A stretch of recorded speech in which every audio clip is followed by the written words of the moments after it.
त्यावेळेस तिथं एक त्या माणसाचं चमडं काढून आणलं होतं, एक हाड काढून आणलं होतं आणि त्याचं ब्लड सुद्धा यांच्या ऑफिसच्या टेबलवर होतं. आणि ते हे मी नाही बोललो, बाळा बांगर बोललेले. आणि त्याच्यानंतर त्यांनी तक्रार दिलेली. त्या ज्ञानेश्वरी मुंडेंचं ताईचं काय चूक आहे मला सांगा. शेवटी औषध प्यायची पाळी एसपी कार्यालयाच्या समोर आली. मग आतापर्यंत हे गोट्या घेते त्यातलाच एक आरोपी मागच्या वाल्मिक कराडच्या तारखेला म्हणजे आकाच्या तारखेला तो जिल्हा न्यायालयात येतो, मोकामधला आरोपी. असे तर आमचे बीडचे पोलीस कारवाई करतायत. त्यात 21 ऑक्टोबर 2023 पासून हे ती जे आहे माऊली एकटीच लढते आणि त्या माऊलीचा भाऊ एक सतीश फड म्हणून दोघच लढतायत. मग पोलिसांचं एसपी तिथं आल्याच्या नंतर एसपींचं काम होतं ना की फक्त तपास बदलणं एवढं काम नाही व्हायला पाहिजे, त्यांचे आरोपी अटक केले पाहिजे. बाळा बांगरनी स्टेटमेंट केलेले सुद्धा 15-20 दिवस होऊन गेले, एवढ्या दिवसामध्ये उचला. आता काल ज्या वेळेस मीना नावाचा एक डीवायएसपी आहे ज्याची नियुक्ती आकानी केलेली त्याच्याकडे तपास ठेवला, तो काय तपास करणार. काल पलीकडे म्हणजे नंतर आता एलसीबी कडे तपास दिला आणि आता सांगतायत गोट्या घेत्याला पकडायला आम्ही पुण्याला टीम पाठवली म्हणून. आतापर्यंत ज्या दिवशी बाळा बांगरनी स्टेटमेंट केलं त्या दिवसापासून हे लोक फरार झाले. मग कोण कोण फरार झाले त्याची नावं दिलेले, ते आरोपी पोलिसांनी का उचलले नाही.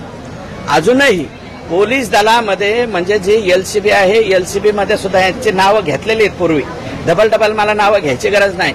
मग त्या एसपींनी हे जे पोलीस दलातले अधिकारी डायरेक्ट सगळ्यांशी कॉम्प्रोमाइज कसं होईल आणि याच्यामधली ही जी गुंड टोळी आहे हिला मदत कसं होईल असे काम करणारे काही कर्मचारी पोलिसांमध्ये आहेत.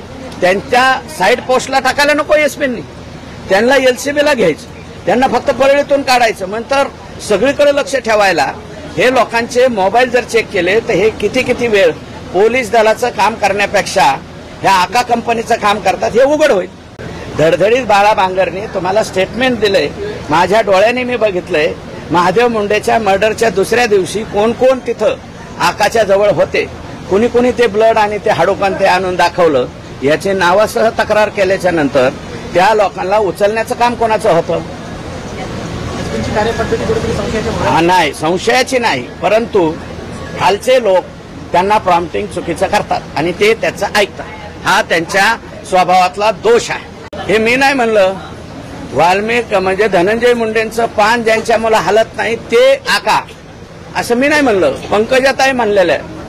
ते दसरा मेळाव्याचं स्टेटमेंट काढा त्याच्यात ते सुद्धा म्हणलेलं आहे.